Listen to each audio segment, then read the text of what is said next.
With the Lucky Land Slots, you can get lucky just about anywhere. This is your captain speaking. We've got clear runway and the weather's fine, but we're just going to circle up here a while and get lucky. No, nothing like that. It's just these cash prizes add up quick. So I suggest you sit back, keep your tray table upright, and start getting lucky.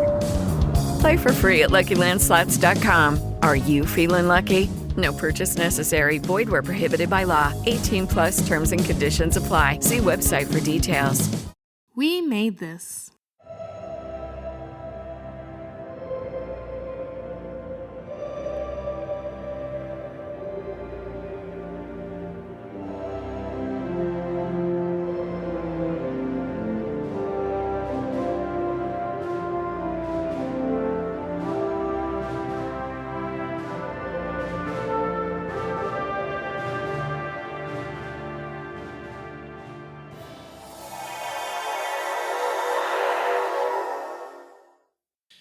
Hailing frequencies are open, and we are live on the podcast to discuss the Season 2 finale of Strange New Worlds, Hegemony.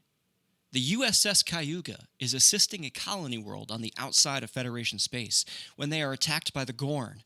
The Enterprise responds to the distress call where they are faced with a fight for their lives.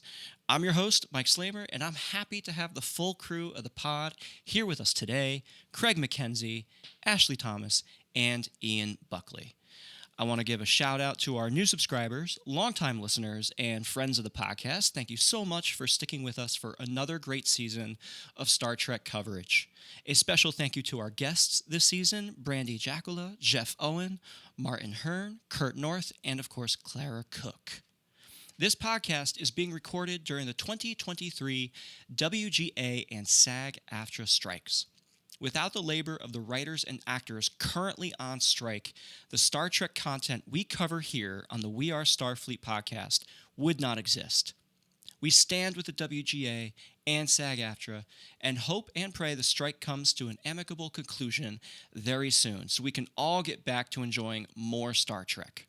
Now, let's get on with the show.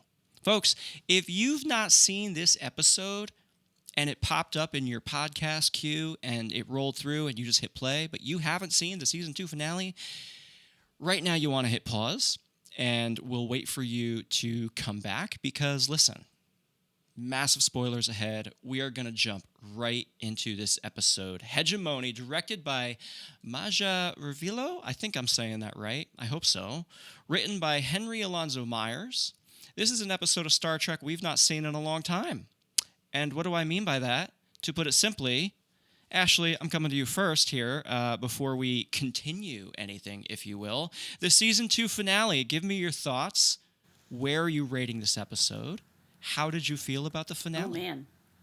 Well, first up, I watched it with a buddy of mine, and we got to the end, and she looked at me and said, "I've never heard you cuss that much." So that was interesting, but really enjoyed this episode. Has a lot of things that I really like in sci-fi. I love that we're revisiting this whole Gorn/Alien motif, because Alien is my favorite movie. And so all of that worked really well for me. I'm going to give this... I think this might be a 9.5 or a 10 out of 10 for me. I don't really have a lot of complaints. Okay. Ian, same question to you. Yeah, this episode rules. I absolutely dug it. Like Ashley, Alien has been a top 5 favorite movie for me since I first saw it, and I think some fans might be a little bit irked, or some cynically might feel like the references are just so on the nose. It's just so clear. Like we've literally seen shots, in the Alien film franchise that this episode used and referenced. So I hear that, but for me, all of that just enhanced the experience rather than detracting from it, because I love those films so much, and because I feel like all of the other work that was being done in this episode to set up the emotional stakes of these situations these characters were in, I thought all of that was done at a high enough level that like these knowing references that the episode included didn't bug me at all. Okay. What would you say your score is? I think I'm with Ashley. This guy's at least a 9 out of 10 for me. I really liked it. I haven't felt so, oh no. Realize like at a certain point in the runtime, I was like, son of a bitch, they're gonna cliffhanger us. God damn it, they're gonna cliffhanger us. I know they're gonna do it. And then when To Be Continued popped up, I was just like, you bastards. But yeah, I dig it. Again, some fans might look at that, roll their eyes, and be like, "Come on, really?" But whatever. It's a classic. It's totally Trek. We know this move, and I still love it. / hate it / love it. Craig, we've got 2 high marks here. Are you in the consensus here? Well, once again, I find myself here. I wasn't keen on this episode. I don't think it earned its cliffhanger. I don't think it's works as an individual episode of television in spite of its cliffhanger. It feels like half a story, and I don't quite know what half of the story it's trying to tell. So, yeah, this was not my favourite. And okay. I think the end of season cliffhanger is something that should have died when it supposedly died. I much preferred the more modern approach of we'll do a cliffhanger by ending one story and starting another one and teasing what that story might be and then picking it up next season rather than the mid-scene cut-off cliffhanger thing. Okay, and if we're putting the phaser rifle to your head, what score are you giving this episode? Well, on my review, I've given it a 6. That may change before I actually publish it, but that's where it is. Well, maybe we can convince you in this podcast. Maybe. I hope not, because that will be a lot of rewriting if I have to. All right. I'm around an 8. I really enjoyed this episode. Craig, I will take umbrage with the fact that you feel the To Be Continued should have died off when it died off. I personally love it. It's a throwback. I will say, with the strike happening and season 3, I believe, put a big pause. I believe they were still filming, not quite in production yet, but I hope we get a satisfying conclusion in a timely manner, and we're not waiting a couple of years. Let's jump right into this episode. It does take place in 2 parts a little bit. Things happen on the surface of Parnassus Beta. Is it Parnassus Beta? I believe so. Yeah. Did that name ring a bell? Because I looked it up and I didn't get anything. No. Yeah? No. Okay. Very good, very good. And of course, things happen in orbit around this colony world. The episode, the opening here, Captain's Log, delivered not by Captain Pike, but Captain Battelle, working on the colony with her crew. Now, we all called it out last week. The internet called it out. Astute viewers in Subspace Rhapsody will have noted that Captain Battelle made a pretty big deal out of being sent on a Priority 1 mission. Craig, the setup to this episode is, to my mind, a very classic Trek trope of peaceful mission immediately going awry. Yeah, it's a bit like that episode where the crystalline entity randomly attacks. I forget the title of it. But it reminded me of that, as in, we're all doing work here, everything seems fine, and then, oh no, the apocalypse. So, yeah, it's very familiar, yeah. Yeah. Ian, the setup here, what did you think? We all kind of saw something coming. So what did you think about the presentation, that ominous feeling coming at us?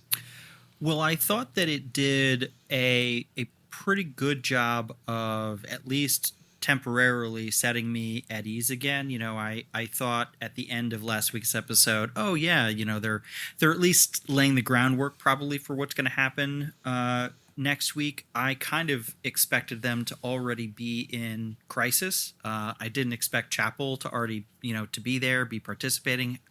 and for everything to seemingly be fine on this planet already. So I was sort of put at ease temporarily, thinking like, oh, maybe I was just, maybe we were all wrong. Maybe everything's fine with Batel. No. And I thought the visual of the Gorn approach was pretty striking. You know, as soon as the comms break with her call with Pike, you know that things are about to get really dicey. And then, we go right into our credits. I think it's a pretty solid cold open. Did have in the back of my head before, because I think I'm the one of the four of us that actually likes the Ready Room. So after I had watched, the musical episode several times and was thinking like, okay, what from that opening trailer before the season started, what scenes in that trailer have we not seen? And they're ones that I noticed because of my things that I like. We get to see Erica flying like a runabout type ship, and we haven't seen that yet. And they're over some mountains and stuff, and it looks pretty. I'm like, okay, I want to see that. 2, we see Spock working on something, and then we see what looks like a xenomorph tail slip down in the background, so I can only assume that's a Gorn. So, and then, of course, in that opening episode, we're teased with, here's a Gorn ship on a radar.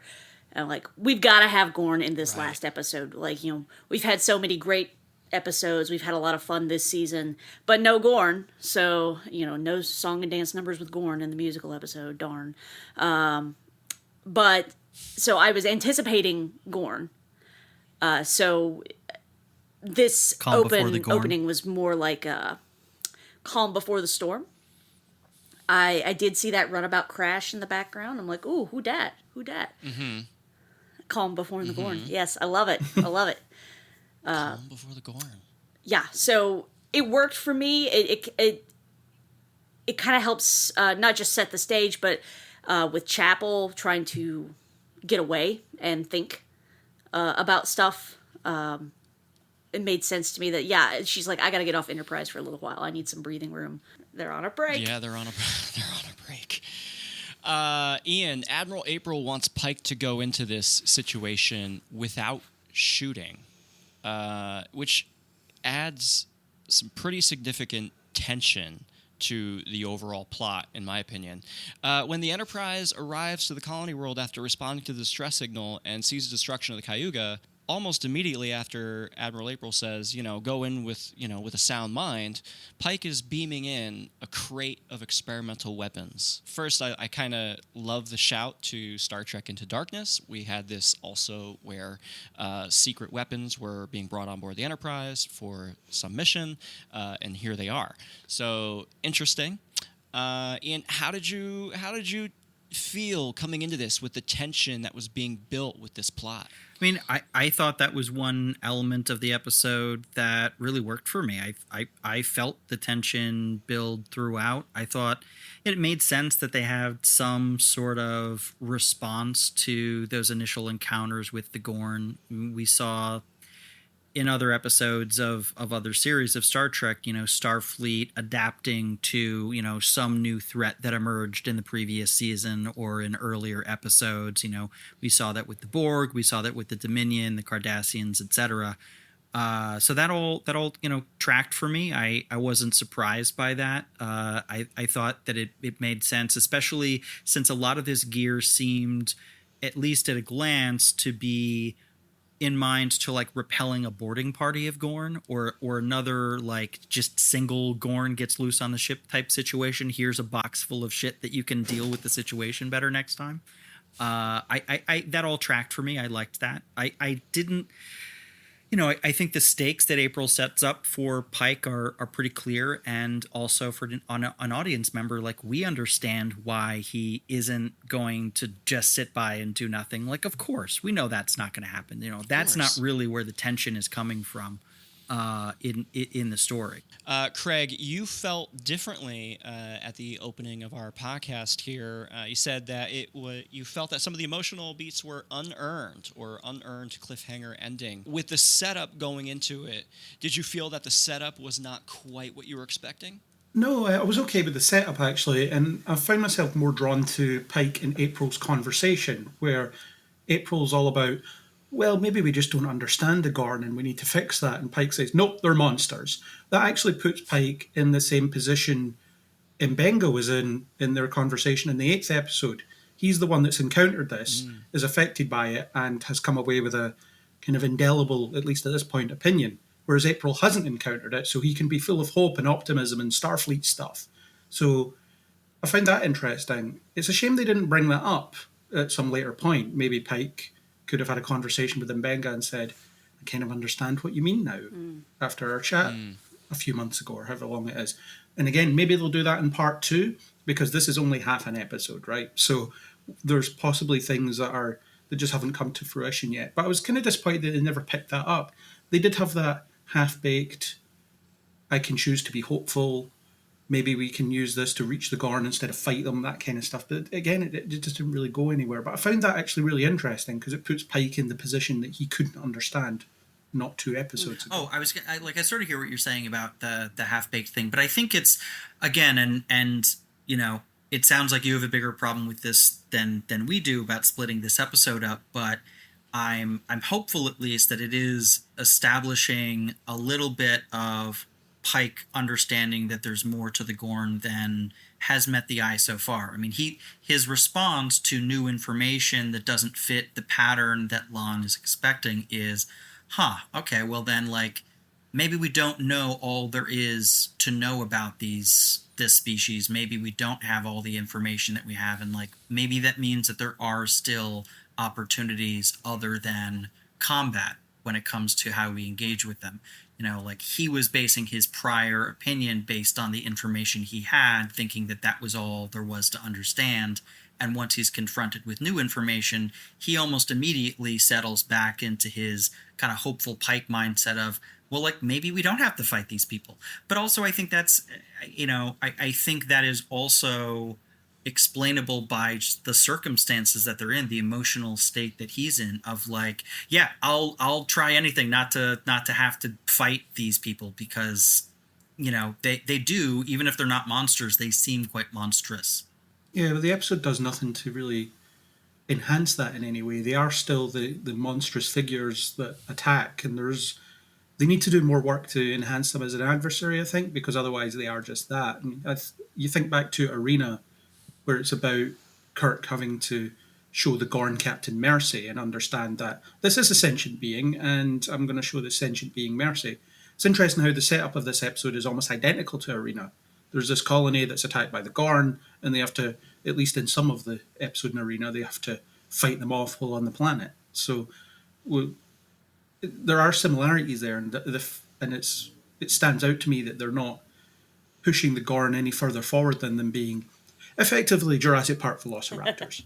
But again, I think I disagree a little bit, because we see them operating technology in a way that we haven't gotten to see them interact with before. We've only really seen like the young, and now we've seen some adults in EV suits. We've seen, you know, we know they're in ships and that they operate the ships. We haven't really seen what them interacting with technology looks like. It's all been kind of abstract and theoretical, but we have Gorn in suits, and Gorn trying to like open panels that like aren't accepting their inputs, and like, you know, they're still the alien creatures, but they're trying to walk a line here. And I think the other crucial part is when they land on what possibly prompted this incursion of, you know, okay, well they're responding to some solar activity because of some, like, you know, genetic programming, but it's being filtered through this now advanced, evolved species that is now a spacefaring species, but their behaviors are still being informed by these deeply baked in genetic factors. I do think they're moving the ball forward. Maybe they're not moving it fast enough for you, and that's all fair enough, but I do think there's something there starting. Yeah, and the caveat is maybe by the next episode they'll have done more, but for this episode, I just felt unsatisfied by what had been set up and then what we didn't get. Yeah, I think it's just that situation of this is part one of two-part. So, hopefully in part two, we'll kind of have a better understanding of what that instinctual drive is that's feeding the Gorn. Yeah, I did notice when La'an brings that up, that the younglings should be fighting for dominance, but they're not. So something seems off here. Totally agree with kind of both of your assessments of what's going on. Ashley, anything to add to what they were saying? What I think is really interesting about this, because as many alien parallels as there are, we can watch the alien films and understand that the xenomorph is a very intelligent creature, but it's not humanoid. And I think that's a really important distinction to make, because eventually those younglings that should be fighting for dominance are going to become, humanoid is not even the right word, but a sentient being that can communicate with words and not just scary screeches and things like that. I have some other alien parallels that I want to add later. I think really interesting. I happened to watch yesterday the documentary Memory about Alien. Oh, sure. Which is great. And it highlighted a couple of things. I mean, I've seen the film probably 15, 20 times, and I catch new things every time I watch it, and they pointed out something that is relevant to this episode. I see both sides, I think is a better way to say. With the Lucky Land Slots, you can get lucky just about anywhere. This is your captain speaking. We've got clear runway and the weather's fine, but we're just going to circle up here a while and get lucky. No, nothing like that. It's just these cash prizes add up quick. So I suggest you sit back, keep your tray table upright, and start getting lucky.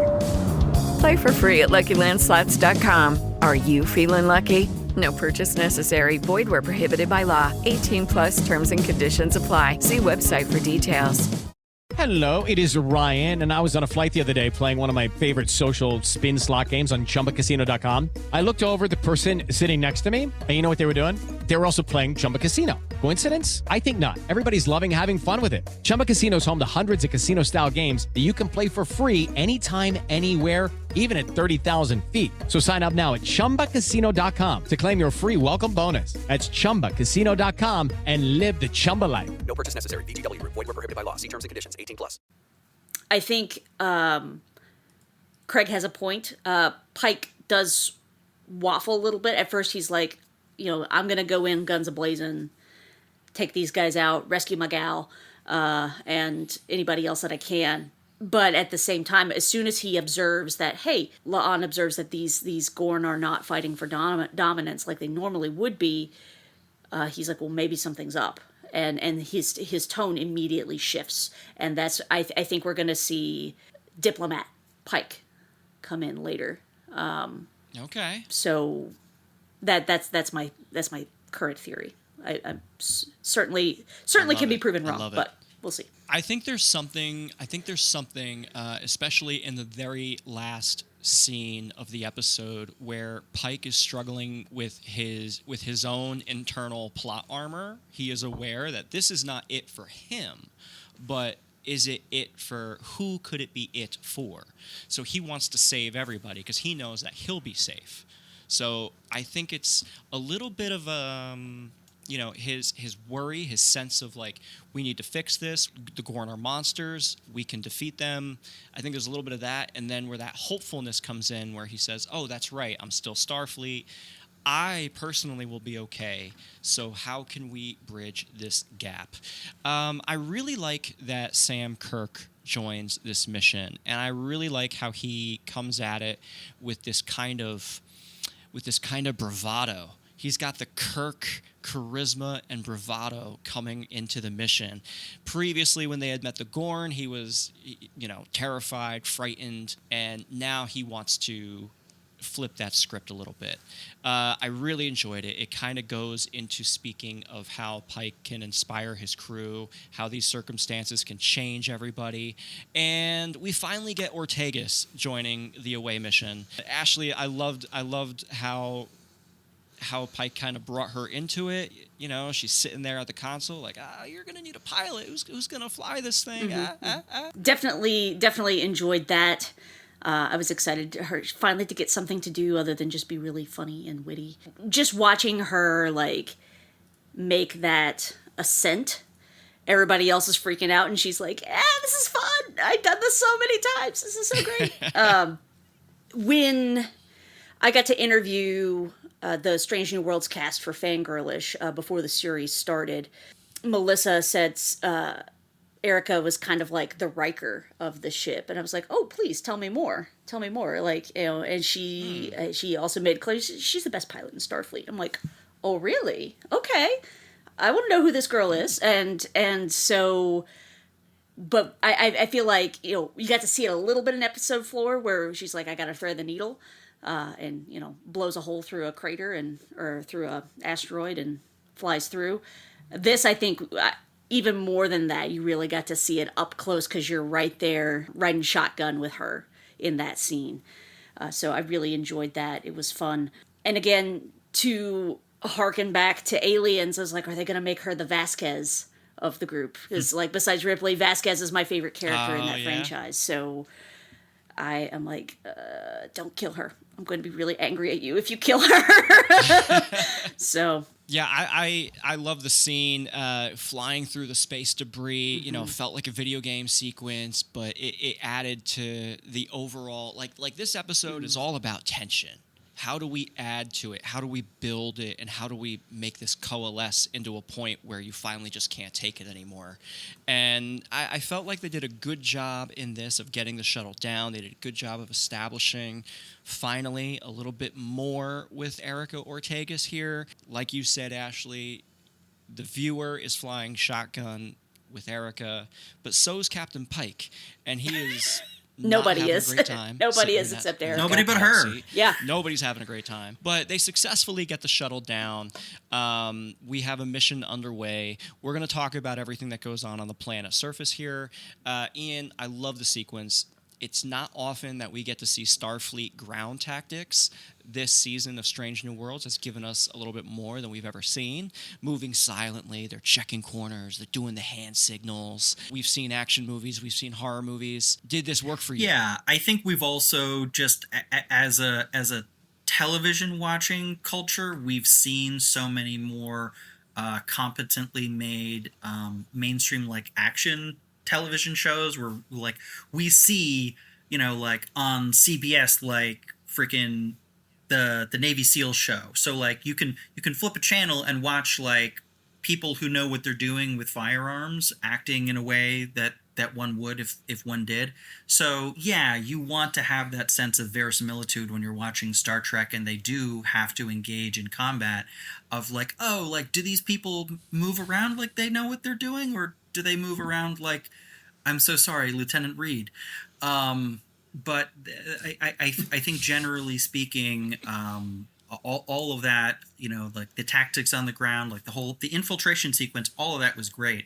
You said it felt like a video game. To me, sure, but it felt so cinematic. It felt, again, to reference Into Darkness, it did, especially when Spock was doing the EV maneuvers in space, like to the saucer section, like that felt like I was watching something out of Into Darkness. Yeah, had that thought too. Craig, there's a lot of homage in this episode to the Kelvinverse in terms of the cinematography, the saucer section that Ian just mentioned. Also, later on in the episode when the saucer section actually enters the atmosphere and goes down. Were you picking up on some of that as well, or do you feel like maybe it was a little bit of an accidental thing? No, I think it was definitely deliberate. They probably wanted to riff on those things. And in terms of the stuff on the surface, there wasn't enough forward rolls for me. We don't ever see anybody rolling around on the floor as if that's going to help them in any way move around. We discussed it during the trailer chat, but it does have that. Are we going to crash? Are we going to crash? Falling behind the horizon. Nope, we didn't. We're fine. It does, but I don't know if they edited it. I'll have to rewatch the trailer. I felt like the resolution of it in the episode was quick. It didn't leave you hanging thinking that they had crashed for more than just like a second, and then they pop back up. So for me, it didn't feel as egregious as it did when I watched the trailer, but maybe I was just getting sucked into the episode by then and I didn't care as much. But to me, I saw it and I was like, huh. It didn't bother me as much when I saw it in the episode. Yeah, that was definitely... It's another thing that needs to be retired. I don't disagree. Well, I know, Ian, you're right. They held that shot longer in the trailer than what they did in the actual episode. So that was something I picked up on as well. I was like, Ian will like that. That was my thought. I like everything that happens on the surface when they're dancing around, and there's a clear, definitive feeling of, Captain, no one made it out. The Gorn are here. Like, what are we doing here? What are we doing here? And then a human signal is found. Now, Craig, I'm going to come to you for this. I know we can't. I know we can't wait to talk about it. But we meet a new character in this episode. So, if you could please give us your best lieutenant impression and walk us through this. I'm not going to do any impressions. I just speak with a Scottish accent. I don't have to do any impressions.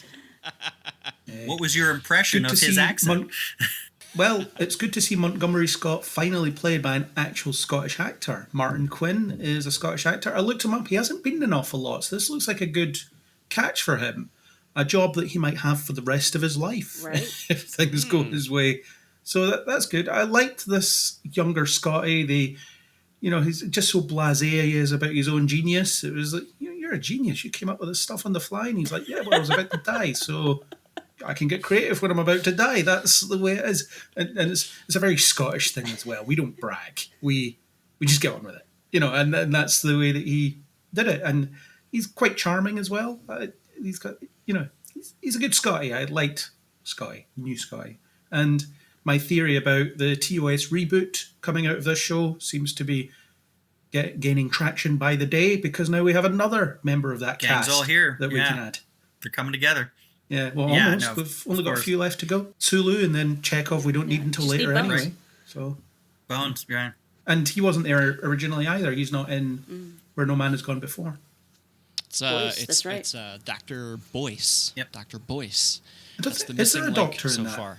I don't think there is a doctor in Kirk's first pilot. Are you thinking of the doctor of I say, Boyce was the doctor in The Cage. Yeah. That's from The Cage. Yeah, Boyce is the Cage doctor. Which is before this. Yeah. He's the one who's like, here, so have a drink. Man will tell his bartender. Yeah. So Mbenga's your sort of interim chief medical officer, who then hangs around for a bit anyway. Personally, same. I love seeing Scotty. It was a great, totally out of the blue, was not expecting it.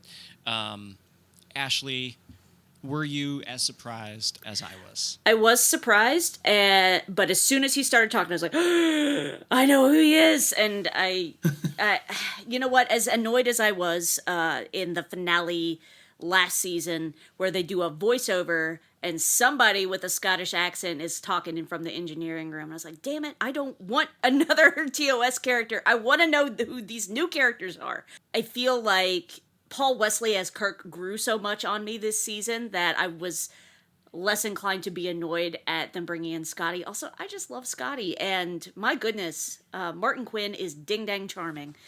He's so sweet and funny, and he just worked so well for me as that character. I was like, I will allow it. Just what Craig said, he's so blasé about his abilities, and it's like, well, I was about to die, so he's just being very practical about everything. So I love that. It's a great injection of humor into what is already a tense situation, which is always a welcome thematic note. Ian, anything to add about Lieutenant Junior Grade? No, I was surprised. Did feel a little reminiscent of how Scotty gets introduced in the Kelvinverse movies. But yeah, I was a little surprised by actually seeing him and meeting him. And I was also delighted by him. I thought he did a great job. I really wasn't sure how I would feel when I finally was confronted with the new Scotty, and I don't know, maybe it was because they just sort of came at it sideways. They kind of just ripped the Band-Aid off and just like, here's Scotty. But I my defenses were kind of down, and I was already enjoying the episode, and I was invested in what was going on. And so when he came, and he just felt like he fit. So I think they nailed the casting. I hope that they, so to what Ashley said, I hope that they aren't going to continue to sort of sideline the new characters that we like. I think they've been doing a fairly good balance. I know it's become a bit of a joke, like how much Kirk is appearing on this show. Like Pike's got to be wondering, like, what the hell are you always doing on my ship? But I think the steady, slow trickle of recognizable faces that they've managed, so far, I haven't seen them put a foot wrong on that front. And that was one of the things I was worried most about with this show. And unlike Paul Wesley, he's actually young. Right. Yeah. Good point. He's actually age appropriate for about this. as young as he's supposed he's to be. age appropriate. Exactly. Yeah, I was just looking on IMDb this morning. He was born in '94. Oh, I feel so old. Wow. I know, right? Same. He's a fresh-faced young 29-year-old fella. So Born when TNG ended. Well, thank you for the reminder of mortality. All gonna die. I mean, if this episode didn't remind you enough. Yeah, for real. Just to wrap up some Scotty talk here, I like how when they get back to the ship, he immediately gets paired off with Pelia, and Pelia notes like, "Ugh, Scotty." It's a great moment of just like, okay, two geniuses who recognize each other. She says, one of my best students that also got the worst grades, right? So, and Scott's like, oh, come on. So I like how they pair that off. And I do have to wonder, like, Hemmer was around for season 1. They had Pelia now for season 2. So season 3 comes back. Is Scotty going to stay with the Enterprise and work under Pelia? How will that dynamic shake out? So they're setting the stage for the next season and which storylines we're going to be following. I like that. I like that in Subspace Rhapsody, you had James Kirk coming on board to study under number 1 to like kind of shadow and get the feel for like what it is. So when ultimately he gets commissioned, he'll have some knowledge, he'll have some experience. And it seems like they might be doing something similar where they might rotate in these familiar faces. Craig, do you like the idea of rotating in familiar faces, or are you still, let me stick with this crew for now? Well, I predicted it from day one, so I'm prepared for it. I think it's a good idea, and it is natural that it's going to happen because we aren't so far away from Kirk taking command of the Enterprise, really. We might be, I'm not sure, it depends what you read, but it might be about a year away in the timeline of the show. So it makes sense that his crew, as it will be, should start appearing. And Scotty's probably a little bit too inexperienced to be chief engineer now, so it makes sense for him to be under Pelia next season, and then maybe he gets promoted when Kirk comes aboard. Maybe Kirk will appear next season and hit it off with Scotty. They'll become good friends, and he'll be like, when I get my first command, you're going to be my chief engineer, sort of thing. And it's, oh, good, this is my first command, and you're already here. So great. Yeah, when does Kirk take command? I can't remember the exact year, but this season of Strange New Worlds is set like a year before when that year's. Really? Only a year away? According to something I read, I don't know if they've actually given us any on-screen indication as to what year it is. And that's also one of those things, like, if they play around with the exact date a little bit, like, who cares? I mean, really. But I do think you're right. I mean, I think that this show ends when his show, so to speak, would be beginning. And remember, when you pick up in the original series, Kirk's been in command for a while, so you don't see like his first mission. They're some of the way into the 5-year mission at that point. And I still wouldn't be surprised if they give us a different 5-year mission. Scott then takes us into meet with Captain Patel and the survivors. He's been kind of masking all of their signals because Scott's an engineering genius. He was able to mask the signals. And Benga and Ortegas share a moment. Let's talk about Nurse Chapel for a moment because we haven't as of yet. But she's on the planet at the start of the episode and then beams back to the Cayuga. Next time we see the Cayuga, she's in complete pieces, and sickbay is entirely missing from the saucer section. So, interesting stuff here where the show is misleading us to believe that Chapel did not make it. Obviously, we know how good the plot armor is. Ian, did you like this kind of build where all the other characters are like, oh God, Chapel, she's no longer there, we're grieving kind of a thing. Did you think this worked? Yes. I don't really think that anyone watching it was thinking that maybe they killed Chapel. I don't know. Maybe people who aren't diehard fans who even know that Chapel is in the original series, like Well, I gotta say, my wife texted me. She watched it separately from me, and she texted me. She goes, "Oh my God, they killed Chapel! Like, how could they do that? She's such a great character." So Right. And it's one of those things, though, where they've made enough tweaks and changes that I did find myself at certain points wondering, like, man, are they going to do this? Like, and even once we cut to see that she is in fact still alive on the saucer section and fighting for her life, like, it's still in the back of my head occurred to me, like, I don't know, this could still be like a fake out to hit us with a gut punch where, like she has to die in Spock's arms or something like really dramatic like that. But ultimately I didn't really feel overwhelming fear for her fate. I was pretty sure that they wouldn't make a change that big to canon, but I was invested, at least in terms of my tension, in how her fate and how he didn't know what it was affecting Spock. Ashley, the sole survivor trope, did you feel like it worked here for Chapel?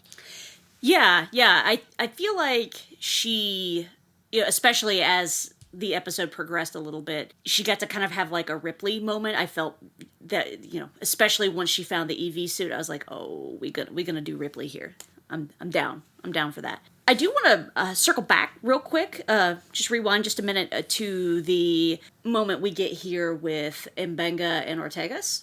I really loved that scene because you've got two people who are really close to Chapel. They're both, close friends of hers. And we've seen that in little bits and pieces, like, Ortegas and Chapel always hanging out. She went with Chapel to talk to the Yellow and Blue and all of this. So, I mean, she's her bestie. And then Mbenga and Chapel have this shared history as war veterans. And, he says in the first episode, this is why you're my favorite, or, you're my favorite. And these two people that love her very much, it was really encouraging to me to see, like, hey, we can have these warm and close friendships and it's not a sexual thing. Just because you see that so rarely. I have friends like that I'm going to go to the mat for them. And so I loved seeing that on TV just because you don't see it that often. And I thought that was really wonderful. That's true.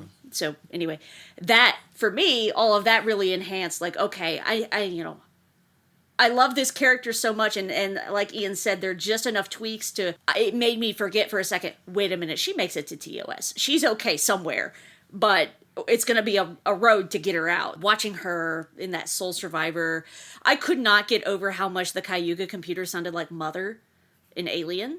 That really stood out to me, and I was like, wait a minute, did they change the voice, or has she always sounded like Mother? Or because I didn't notice that as much on the Enterprise, but where she's talking about the life support is fading and whatever. I was like, damn, that sounds like Mother. They could have tweaked it in post, like sound design wise. Yeah. Like they could have made it sound a little bit more similar to that. Like they literally had a couple of shots that they took right out of the first Alien. I saw another one from Alien 3. Like there's a couple of them in there, so I wouldn't be surprised. Yeah. I love the sounds that whenever they're plugging in these wires, it's a very satisfying sound. It's very, very, I don't know what to call it, but it just sounds really good. I like it. So it's really satisfying when you hear psh. That's good. I was like, okay, stuff's working now. We heard the psh. Sorry for the ASMR friends. There was just something so really tangible about that scene. I know Jeff said in our last episode that he likes to play Spot the AR wall in Strange New Worlds and Discovery, and I don't. I was like, no, let me just enjoy this moment of feeling like I'm really on a spaceship. And when you have the tactile kind of stuff like that, it just really puts me right there with her. So I love that, we get to see more of Chapel's survival skills on display, because we mostly see her in, she's in the med bay, or even when we get, under the cloak of war and she's out in the field and she's a field medic. Even so, it's still, she's doing nursing things. She's not trying to escape with her life. This is the first time we've ever tried to see her do that. And I think it's been really cool to watch. Yeah, they do a really good job here of giving Chapel good survival skills, as you said, Ashley, and making it very clear that she's 100% capable. Like, she's not quite the damsel in distress from TOS that maybe some people are just fully expecting. While we were chatting, I'm just doing I typed in Henry Alonzo Myers and Ridley Scott, and I got a article result that came back where he's always wanted to make a Trek show that you've never really seen before. He says that there is essentially in the article he talks about how he's always enjoyed a lot of the comedy work, but he's also enjoyed a lot of the darker stuff, and he's always liked the more horror elements from Ridley Scott's Alien. So the writer of this episode... It is Ryan here, and I have a question for you. What do you do when you win? Like, are you a fist pumper, a woohooer, a hand clapper, a high fiver? I kind of like the high five, but if you want to hone in on those winning moves, check out Chumba Casino. At ChumbaCasino.com, choose from hundreds of social casino-style games for your chance to redeem serious cash prizes. There are new game releases weekly, plus free daily bonuses, so don't wait. Start having the most fun ever at ChumbaCasino.com. No purchase necessary. VGW Group. Void where prohibited by law. See terms and conditions. 18+. Hello, it is Ryan, and we could all use an extra bright spot in our day, couldn't we? Just to make up for things like sitting in traffic, doing the dishes, counting your steps, all the mundane stuff. That is why I'm such a big fan of Chumba Casino. Chumba Casino has all your favorite social casino-style games that you can play for free anytime, anywhere with daily bonuses. That should brighten your day a little. Actually, a lot. So sign up now at ChumbaCasino.com. That's ChumbaCasino.com. No purchase necessary. VGW Group. Void where prohibited by law. See terms and conditions. 18+. Is a fan. All of that, is, of course, it's not by accident, but there's a string. There's a reason it's there. So he's wanted to make this for some time, and we're getting it. And I think using the Gorn really works to add into that, horrific element that we've come to know. One of the things that I did not care for in this episode were Captains Battelle and Captain Pike. The chemistry between them, I wasn't fully sold on when they were kind of going back and forth as to how to deal with the situation. When Pike first comes in, Battelle's like, "Oh, I'm so happy to see you. You're an idiot." There seems to be some tension just from that alone. Two captains, maybe Captain Pike's being a little too overprotective of his girlfriend here. What was your takeaway from this? It was a bit strange because you had Battelle angling to sacrifice herself. I know that happens a bit later, but she has that in her mind, doesn't she? She knows that there's a countdown to the point where she becomes dangerous. It's the zombie bite, isn't it? I've only got so long until I become a threat, until these Gorn hatch out of me and eat everybody. That's what's going to happen at some point in the near future. That was something that I predicted pretty much from the moment she first appeared, just the way she was acting, how gung-ho she seemed to be, how desperate she seemed to be to kind of get out of that situation. So when that actual reveal came, it didn't surprise me. But yeah, it just seemed to be manufacturing tension just for the sake of creating tension. You've got Pike and Battelle disagreeing. That heightens the atmosphere because the two captains aren't in alignment. But at the same time, if that's what they wanted to do, they could have done more with it. They could have done more with them being hunkered down, trying to figure out their next move, and Pike and Battelle having very different outlooks on what that next move should be. And it would have been interesting to have all the kind of lower ranked people sitting around going, well, the captains can't agree. We are screwed. We're going to die. Well, you kind of sort of get that with Ortegas mentioning to Mbenga, she's going to let the captains figure it out. Ian, anything to add on Battelle and Pike and their seeming tension? I mean, not really. It's a tense situation, and they had a little bit of.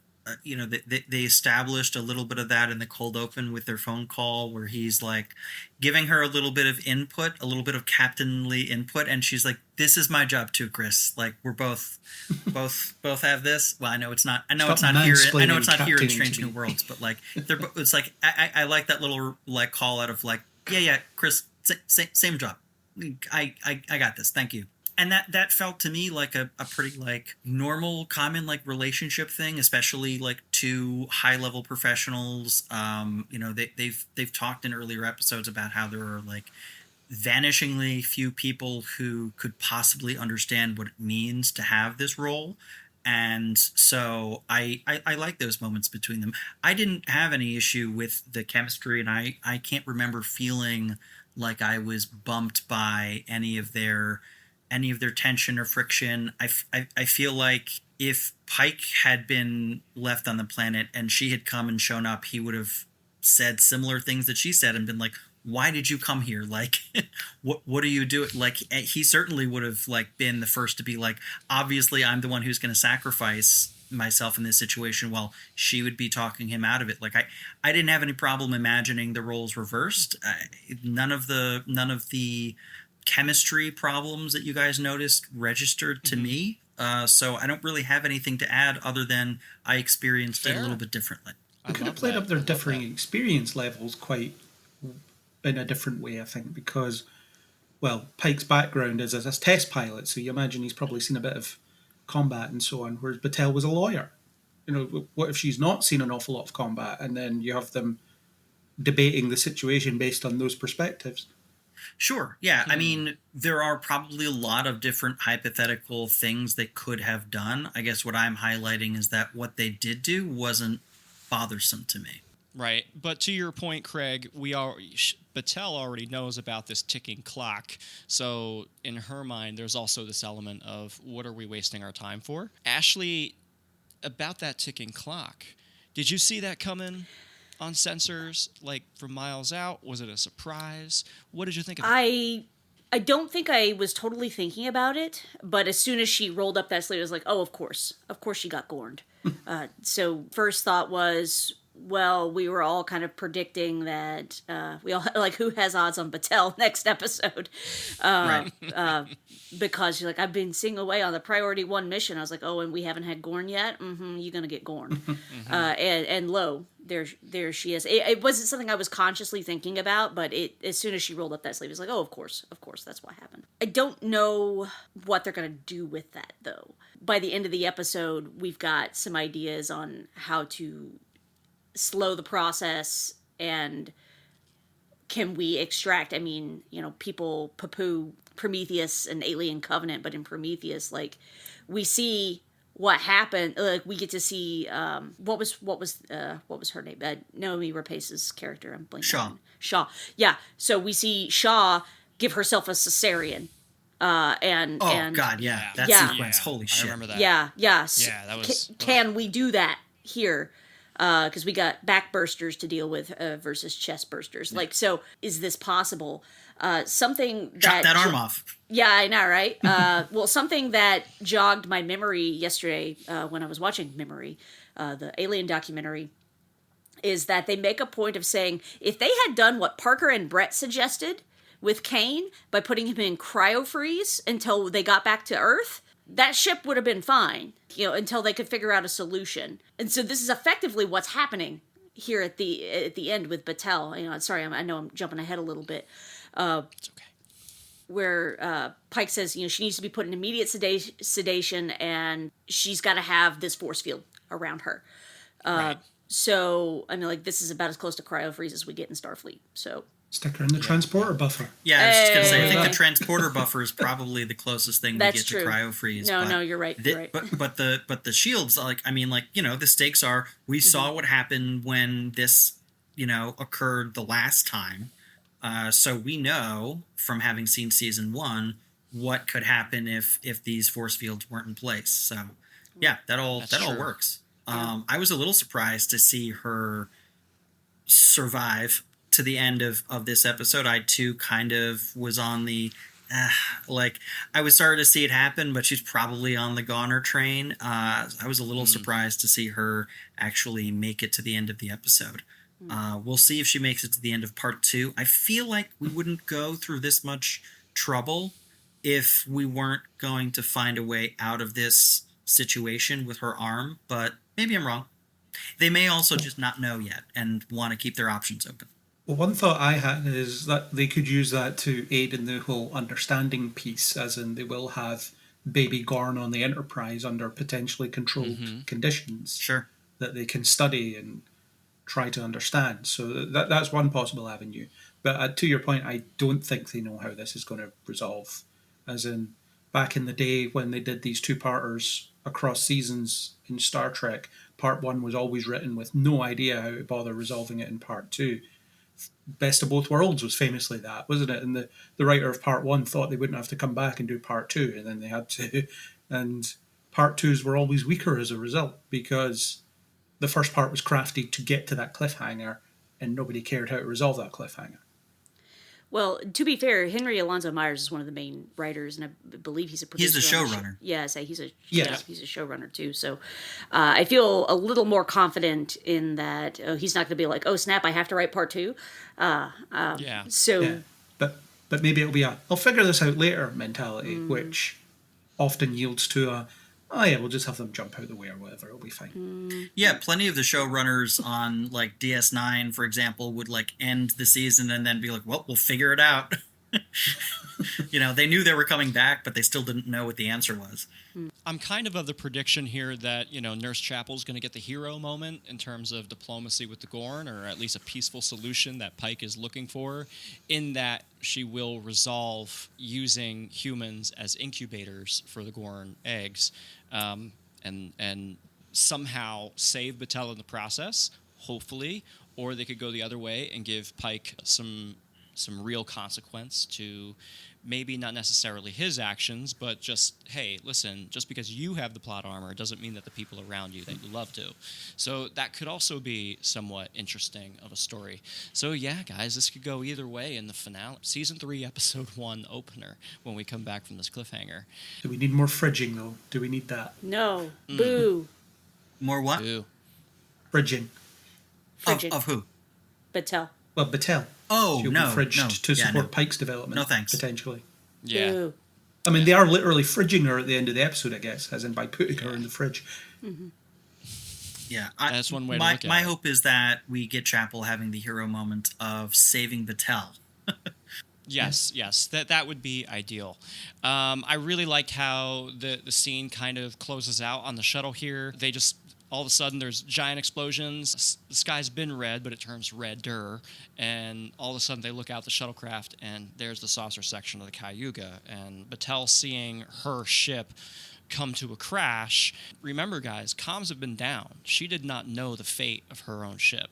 So I have to wonder, the episode didn't give any airtime to her feelings on this situation, but I know as a viewer, it's always impactful when Star Trek has shown the sister ship to the hero Enterprise being destroyed, decimated, vacant, right? So how did you guys feel about this? I thought I loved that moment. I thought visually it was pretty great. I thought that the re-entry leading up to it was really well visualized, and then it just hits like a comet. It's great. I think you're right. I would like to see it, assuming we do get some more time with Battelle going forward. Like, I would like her to have more than just a moment with Chris, like wrestling with her now being a captain who has lost her ship, and what that means for her emotionally, what that means for her career, psychologically going forward. Like, I would like to see those issues explored in a little bit more depth if this is a character that we're going to be spending some more time with. Okay, round 2. Name something that's not boring. A laundry? Ooh, a book club.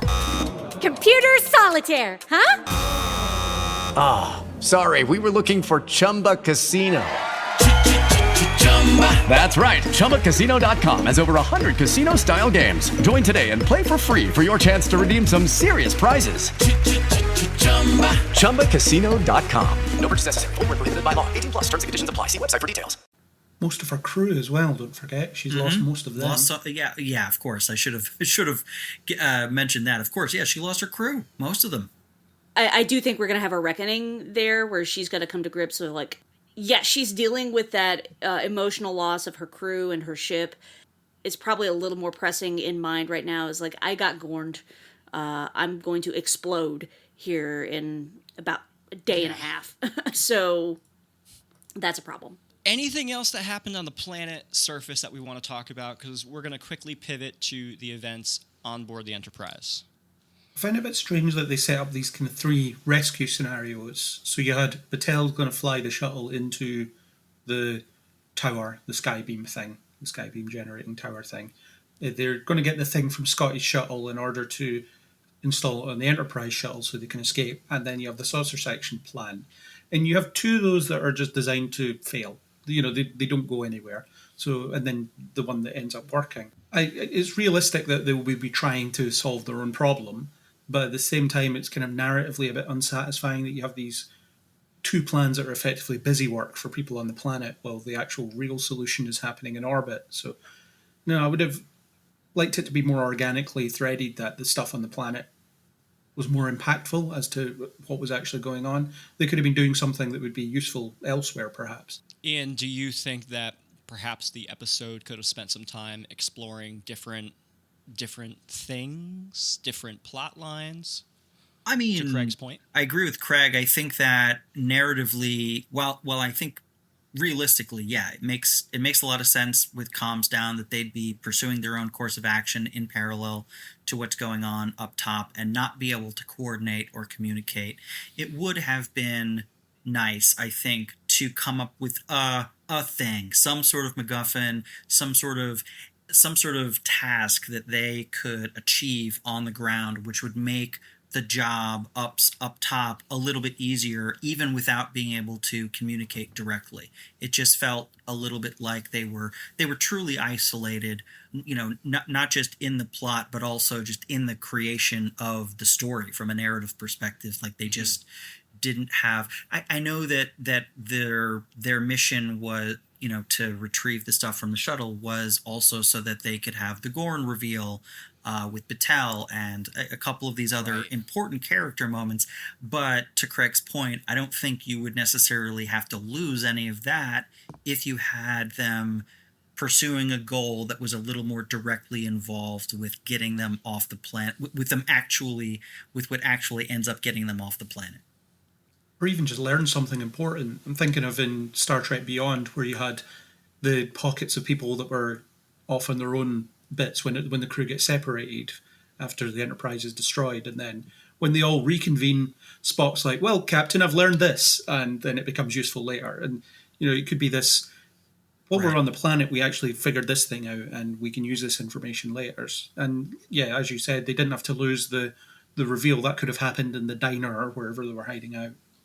Just in the same way. Yeah, something that would have made the thing on the ground a little bit easier to target. I don't know. Like, again, I get the tough situation of not being able to communicate and coordinate, but they could have, I don't know, had some conversation about, okay, if comms are down, they'll probably be doing this. We should do this so that they can do that more easily. Some sort of moment of, I know my crew, I know what they'd be trying to do, here's what we've got to do so that they can do that. I kind of liked where it all went, though. I didn't mind it, but I didn't necessarily mind how some of the stuff was parallel. But, I hear what you're saying. Ashley, I really enjoyed the moments on the bridge of the Enterprise. So Una, Uhura, and Spock are asked to remain. We need your skills on the bridge, right? Spock is feeling a little lovesick. He's feeling a little guilty. There's a lot of emotional fallout from what happened last week when they were all singing. This kind of sets up where we're going with Spock and Chapel in this. Did you feel it was good tension at the outset? Was it a little bit hamstrung, or was it perfectly logical? No, it felt logical to me. I liked how Spock acknowledged all disagreements seem petty in the face of death. And I was like, oh, wow, what a line. But it's true. It's true. I was really glad that at least it seemed we got a little bit of, hey, let's resolve this with more than a breakup song.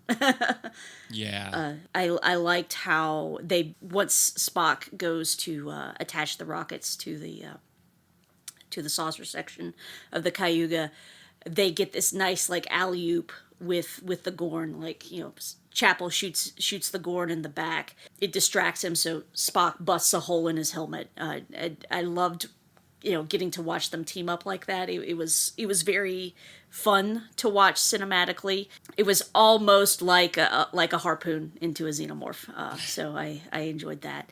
I think it worked really well to kind of, whether Chapel sticks around through season 3 or if they are moving on with her going to her fellowship following the close of the cliffhanger.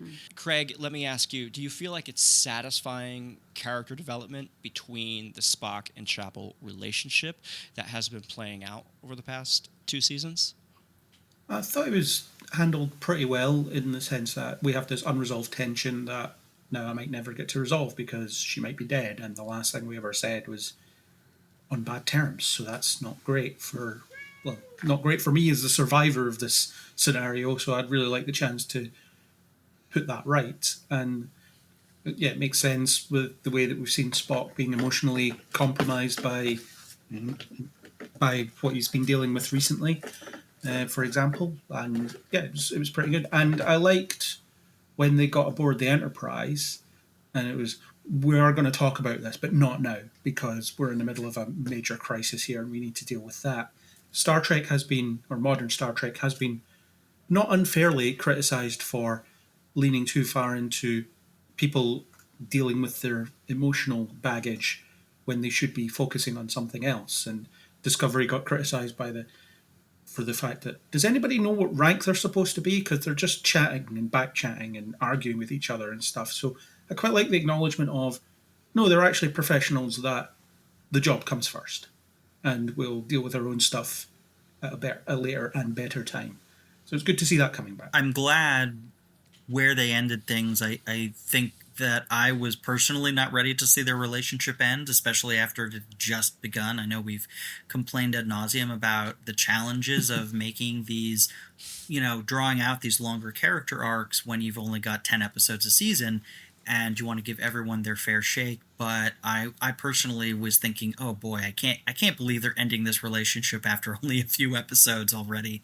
Like, I know eventually it has to end, but that just seems way too quick. So I'm glad that we didn't, that it seems like we're going to get that carried forward into the future a little bit more. They're maybe going to resolve some of their issues, and we'll see where it goes. We do, I do know that it's ultimately like doomed unless they decide to make a really big canon change, which we've talked about. But I wasn't ready to see it end, so I'm glad that it hasn't. That was for me one of those effective elements of tension that this episode built that I do think it earned because of how much work we've seen the show do to establish their relationship and how much they actually do care about each other. And so that struggle that Spock was having this week was really affecting for me. The setup to Spock going out to the saucer section, I also really enjoyed. Uhura taps Pelia to help her, figure out how do we break through this communication system. Ultimately, it happens off screen. They come to the conclusion they need to destroy that thing on the surface that's creating this interference signal, and they do. They say the plan is to put some impulse rockets on the saucer section, get it to look like falling space junk that just so happens to take out their interference signal. And I love Spock in this scene. His face is just pure logic, but also it's so determined. Placing the rockets is an impossible task. No human can do this. However, I can. Love it. I enjoyed Spock's confidence there. I guess, Craig, you might say he's a good Scot. He's just telling it like it is. He's not, I can do this because I'm not a human. I was like, well, technically, Spock, you're half. But I guess the Vulcan half has taken over in this particular scenario. We see he does it successfully. So good job, Spock. Yeah, definitely. Although, why couldn't a human do that? I mean, anybody could get in a spacesuit and thrust over and put some stuff down. I was a little, I have to agree with Craig. I didn't feel like they did quite enough work for me to just sort of accept that at face value, like, why? What? And in my mind, the explanation was just like, Spock's just saying that so that he can go over there and look for Chap. I don't know. Like, in my mind, that was what my head canon of that moment 100%. Was like. That they're just letting him do it so that he can take one last look for Chapel. It was my explanation of that moment because, Craig, you're right. That doesn't make sense. I mean, we know that Vulcans are supposed to be faster and stronger than humans, but they really haven't done a lot of legwork to underline that in this show. So I don't think that was clear to the audience that was their intention. Falls back on the only 7 people on the show can do anything. Right. Like there's a crew of 200 odd, and it's just these small collection of people that are doing everything. Also, was curious if a human could have broken the glass on the Gorn's EV helmet. That was a thought that I had as well. I was kind of surprised to see a Gorn on the ship personally, but I guess that makes sense. They're wanting to make sure. Oh, did we dead everybody? Yes. Let's make sure that we got everyone. Chapel/Ripley is still lurking about, and here comes Spock too. So I definitely would have liked to have seen more of Chapel's sole survivor. You know, maybe trying to dodge that Gorn while the Gorn was looking for the panel and putting command codes. I think it would have added a little bit more of that more intrinsic tension and anxiety and the horror element that they were going for. I think it would have been fun to see. Mm-hmm. I would have liked to see why it was her that survived and nobody else, because it just seemed like dumb luck. Yeah, plot it armor. did seem a little too plot armory. Yeah. She was wearing her cool landing party jacket. Yep. That she Mike did was have that wearing cool leather for jacket, podcast which is listeners. known to protect us all from Gorn attacks. But yeah, in your scenario, Mike, there could have been a few other survivors that were kind of picked off until she was the last one left. I think that would have been, if I was taking something away from the episode that I did not care for necessarily, it was that in particular. Just her being the only survivor, you know, being able to dodge through all of this. I think it would have added stakes and emotional development. Would it have added to the runtime? Sure. But again, I don't think any of us are complaining about that. Okay, so the final scene, not everybody, is back on board the Enterprise. Batel's placed in the stasis field. The Gorn destroyer has arrived in orbit. More hunter ships have arrived. There's a battle underway. It's happening. Number 1 is asking for orders. All this stuff is happening. Admiral April has ordered immediate withdrawal. Get out of there right now. Turns out, a transport signal, residual trace, non-Starfleet, has beamed up the remaining crew and the remaining colonists, presumably, of course, to the Gorn destroyer. So Captain Pike must now choose between run to fight another day or go get your people. To be continued. What a finale scene. Craig, tell us how this made you feel. I know you didn't like the to be continued. You feel like it should go away, but was the scene itself compelling enough? Well, I didn't find it that compelling, and I'll go into why. In terms of the crew and colonists beamed to the Gorn ship, if you're paying attention, that is actually pretty clear from the outset, because when they get beamed up, you see that is not the Starfleet transporter effect. Yep. It's like some kind of green transporter effect. So at that point, I was like, oh, okay. It's probably one of those things that you're set up to either notice or not. It's a bit like in Spider-Verse, where it tells you on the screen that, spoilers for Spider-Verse, that Miles is going to the wrong universe. But it's an easy enough thing to miss, and you can still be surprised by it later, depending. There'll be a point where different people will be surprised at different times. But yeah, the cliffhanger... So one thing I was annoyed by it was Pike's indecisiveness. So he's an experienced commander. He knows what he's doing. He should be reaching a decision quickly instead of standing there like a bunny in the headlights or a deer in the headlights or whatever it is, ready to, without knowing what to do. And they've done that a couple of times with him, more so when he makes a decision and someone has to tell him that he's done the right thing. And they do that for the audience point of view, as in explaining, yes, being captain is hard. Sometimes you have to make decisions that you're not comfortable with. But it's... in universe, it makes Pike look a bit ineffective, and that happened there. So the fact that he's standing there going, "Oh God, what do?" I don't believe that Pike, as the captain we'd been set up, would be indecisive. He would know the decision that he has to make in that moment, and then he would make it. And he could regret it later, sure, but he would instinctively know what he's going to do. And they just did that to set up the to be continued.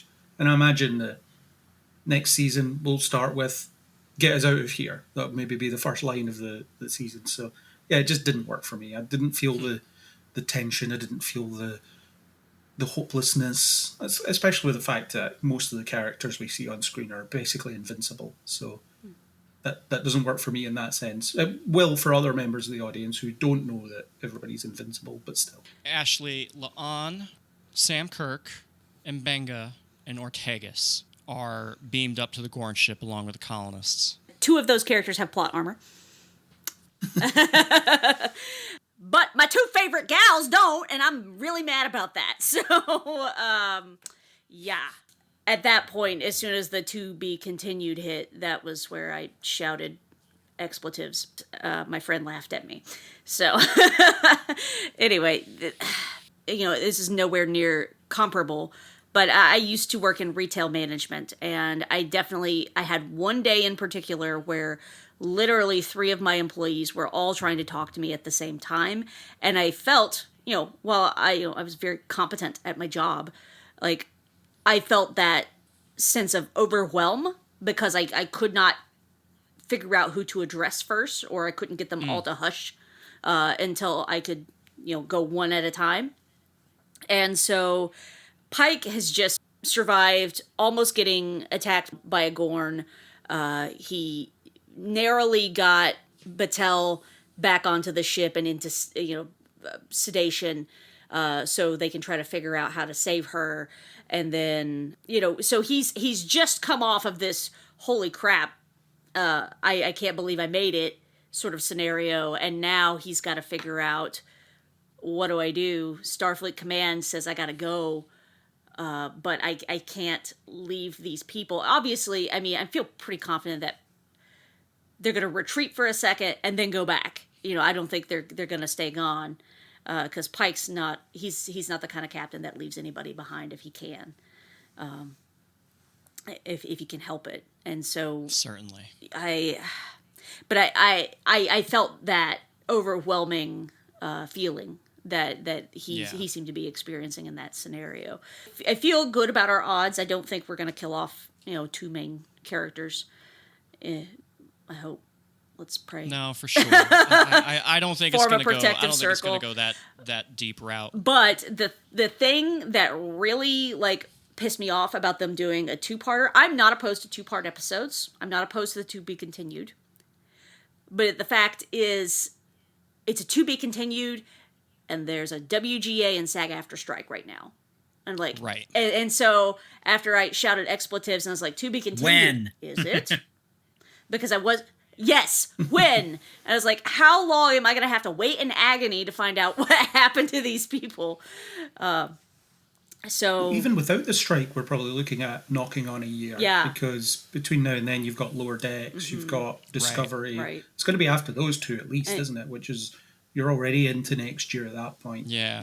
So, at least I've got that to hold If only over. they had another completed season of an animated series that they could put on before I know. Before that happened. Oh, well. Too bad they don't have that. I don't know. I know. Yeah. Darn. Ian, the EPS conduits are blowing up. Admiral April orders withdrawal to be continued. What would you do? I think that I would have. Well, I hear what Craig's saying, and I do think that personally they draw that moment out a little bit too long. It felt a little bit too okay, we're just doing this for dramatic effect. At a certain point, you can feel it be a little bit too manipulative of, I think, the audience and stretches credulity for what we know of Pike. I will say, maybe they could have mitigated that by having the cross chatter from other folks on the bridge be a little bit more present and a little bit more clear about he's getting conflicting opinions. He's having trouble actually thinking because he's hearing things, from both ears. I have some processing stuff where if I hear a lot of people talking, I literally can't think. Doesn't matter how many times I've done a thing. Doesn't matter how good I am at that thing. Sometimes my brain just goes, nope, we're overwhelmed right now. You're not functioning at anywhere close to optimal. And likewise, when a situation like this emerges where Pike was on one track, he expected okay, the people are being beamed up to the ship. We're getting the hell out of here. That's what we're doing. This is the plan. This is what's happening. And then all of a sudden there's a very dramatic shift in expectations. And all of a sudden everyone has, oh my God, there's a Gorn destroyer. Everyone's been beamed up onto that ship. What are we going to do? It's completely different set of circumstances than he thought he was going to be confronted with. And so he hesitates maybe a little bit more than we'd like to believe Pike would in this situation. Our hero captain, like, maybe should be a little bit more decisive. If you can't be a captain who's decisive in moments of crisis, what are you doing in the chair? But at the same time, I can see why someone would still have at least a moment of hesitation, even if it was stretched a little bit too long for my taste. Overall, I mean, season finale of season 2, Strange New Worlds. What a ride. Is there anything that we necessarily missed? I know Spock is adding zombie movies to his research. It's an interesting throwaway line. Anything that you guys wanted to talk about that we haven't? Not really. I do think it's interesting that La'an's getting put back in the position she was as a child. Yes. Yeah. Good call out. My thought is, she's the one with experience. I think she's going to take point in dealing with the Gorn there. I think maybe too that's an opportunity for her to get some closure, right, on her trauma, to hopefully help her move forward. Because one of the things they've been dealing with this season with her is one of the difficulties she has with being able to open up to people is I think she is scared of loss. Right. Yes. And she's afraid to make those connections. And, she has like that kind of connection with Una, and she's starting to have it with other people on this crew, but it's really difficult, and she still doesn't feel like she can be her true self. And so I'm hoping this situation she finds herself in is healing for her in a way, or a way to for her to get closure there and to be able to really and truly move forward. How would that feel? Yeah. How would that feel? Yeah. One thing that I would like to comment on that is completely silly, but when Pike starts rolling out all that big crate of Gorn battle gear, we all were born around the mid-late 80s, and in the height of Ghostbusters fandom, one of my buddies growing up, he had the proton pack, he had the trap, he had the gun, and I kept thinking, I was like, can they make that for Star Trek? Because I want Gorn battle gear. I want I want to be the Ortegas. I want to have the red armor, and I want a phaser rifle with those settings and all this other stuff to fight Gorn. And the fact that Erica, I'm thinking this, and then Erica says, cool toys, but how can we do this? And I'm like, yes, it's exactly what I want. I want all of these toys to wear at cons, please. That was the only completely silly thing that I had in my notes that we did not discuss already. So, okay, well, let me ask you guys this question then. And Ashley, I'll start with you first. Standout moments. Was there anything in this episode that really spoke to you and you were just like, hell yeah? Already mentioned it already, but I think the moment that with Ortegas and Mbenga getting to, what would Christine do? And say, we better hurry up. We need to do this faster. And he's like, oh, that's a good impression. She says, well, she does it better than me. So, I mean, with just a few lines of dialogue, it shows how deep their friendship is. And I really love to see that. As a lady, oftentimes women are put in opposition of each other for dramatic tension or for whatever reason. And I love anything I can get my hands on that shows women supporting each other and being friends. And I think that's really wonderful. So more of that, please, and thank you. And you mentioned friendship earlier, well said. Among all these people who are colleagues. And I think that's always been, for me, one of the strong emotional cores of any Star Trek show is that these are crews who become families and friends. And I think that that is something that, it's a lot harder to achieve on these, in these 10 episode seasons. I think they're doing close to their best to try and make these connections feel real and earned and authentic. And if they have to do it in these little bits, these little character moments when they can, so be it. But I'm glad that we're getting it. Ian, any standouts for you? I liked a lot of this episode. I may feel a little bit differently on rewatch, but I liked a lot of what was going on. I think for me, the things that got me the most excited, as on the nose as they were the direct alien shots that were referenced. Like, you know, I think the Alien 3 one happens first, but like I saw that, yeah, it happens earlier because I think she comes. It's very brief. She's like face to face with it. It's a very brief Alien 3-esque shot, and then the, you know, on the Cayuga when the Gorn drops down behind Spock. That was the longest and the most obvious one. I got really hyped seeing those, but there was a lot that I enjoyed this week. Craig, even though you may not have enjoyed the episode all that much, was there anything that really stood out to you that you were like, yes, all of me on all that? I liked the introduction of Scotty. He was a good presence in the episode. Yep, that was a nice touch. And it was amazing that it was just totally unexpected as well. There was no pre-release rumours of, ooh, I wonder who this Scottish actor that we've seen on set is playing. Good job hiding the ball. Yeah, I feel like he's probably not well known at all, so that even if people did see him filming, they wouldn't think, well, this guy, who's this guy? Exactly. Yeah, I'd have to say the introduction of Scotty and basically everything to do with him was probably my standout. Similar to Subspace Rhapsody, every time he was on screen, I was just kind of smiling. I was just like, oh, this is great. This is so much fun. I'm loving it. It was a great episode, and personally, I think a strong season finale contender across the modern Trek franchise. I know that sometimes season finales, you know, whether you like the fact that they wrap things up in a pretty little bow or not, can be a bit dicey when it comes to these franchises that are trying to do a lot with limited time on screen. So all things considered, even though we got the to be continued, Craig, I have to say strong season finale here. Folks, thank you so much for listening to us here on We Are Starfleet. You can find Craig McKenzie over at Nemesis4909 on Twitter. And Craig, tell us about your blog. Where can we read your reviews of all the episodes? Sure, so you can read that on nailbeforeblog.co.uk, and if you type that into Twitter or X, as it's now known, you'll find it, and on Facebook as well, where I review Strange New Worlds, and that's actually about it on TV front at the moment because there's nothing else on that I review. So I review the odd film. There's an attached podcast where the backlog is slowly starting to clear, so you should see episodes trickling into your feed.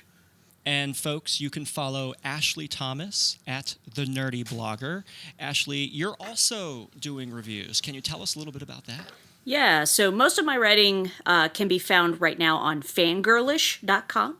I write about film and television, mostly Star Trek. I am the Trekspert in residence, so you can go back through and see my episode reviews. Here recently I've been writing about things to do during Star Trek hiatus. We've got about a month, or slightly less than a month, until we get Lower Decks, so I'll be covering Lower Decks there. But I'll be writing some other things Trek-related in the meantime.